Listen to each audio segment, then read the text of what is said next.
Salve fratres, welcome back into the jungle of Protestantism. Ya, beberapa hari terakhir kita melihat parade kebingungan Protestan soal salib ya. Satu pendeta bilang A, satu bilang B, satu bilang C, satu bilang D, seolah-olah meyakinkan tetapi tetap saja rapuh dan umat semakin bingung. Protestan semakin membingungkan. Kelihatan mereka bersikap seolah-olah punya kepastian, tapi lubang yang sama tidak bisa dihindari. Protestan akhirnya jatuh ke dalam lubang yang mereka gali sendiri. Mari kita lihat parade teologi Protestan soal salib.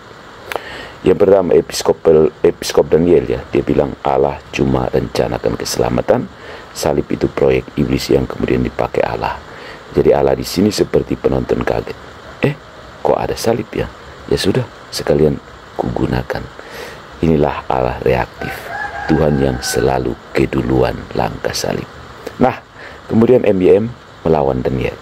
Salib dan keselamatan satu paket dalam dekret Allah, khas Calvinisme.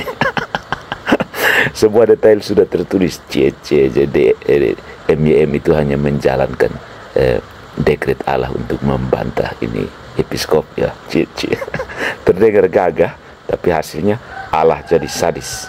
Sang Bapa seakan sengaja merancang pengkhianatan Yudas, kebencian imam, dan palu Romawi, bahkan tanggapan Allegro.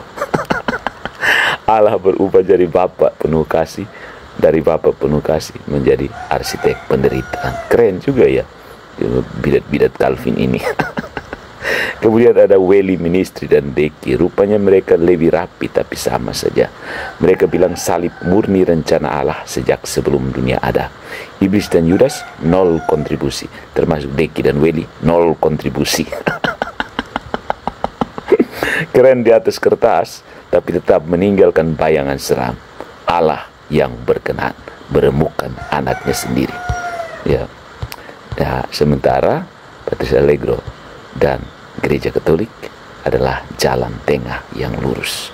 Tidak sibuk podcast untuk mengajarkan orang jatuh ke lubang yang sama dan membingungkan orang. Katolik tidak masuk ke dalam jebakan karikatur yang dimulai oleh Edis dan bom-bom itu. Allah Katolik bukan gumunan, ya reaktif, bukan sadis, melainkan logos, rasional, berdaulat, dan penuh kasih. Bagaimana bisa? Dengan distingsi yang orang Protestan alergi dengar. Apa itu? Metafisika klasik. Yang pertama, voluntas positiva, Allah menghendaki keselamatan. Kemudian voluntas permisiva, Allah hanya mengizinkan kejahatan, lalu menatanya jadi jalan keselamatan. Kemudian causa prima versus causa secunda. Allah menopang sejarah, tapi dosa tetap milik Yudas, imam, dan Pilatus. Hasilnya, Allah berdaulat penuh tanpa pernah menjadi dalang dosa. Salib bukan rencana iblis, bukan pula sadisme Allah, melainkan misteri kasih di mana kejahatan manusia diizinkan lalu diputar balik jadi kemenangan. Jadi Protestan ribut sendiri. Ada yang bikin Allah kelihatan lemah, ada yang bikin Allah jadi tiran. Katolik tetap tenang dengan logika utuh.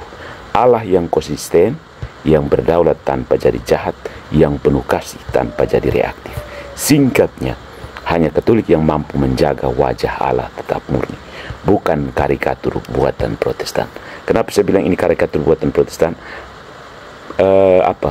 Proposisi Edis yang kemudian disanggah oleh bom-bom itu berasal dari asumsi dualistik yang salah. Tuhan dan iblis ditempatkan di satu meja, lalu dikasih undian, mau pilih Tuhan atau pilih iblis. Bodoh.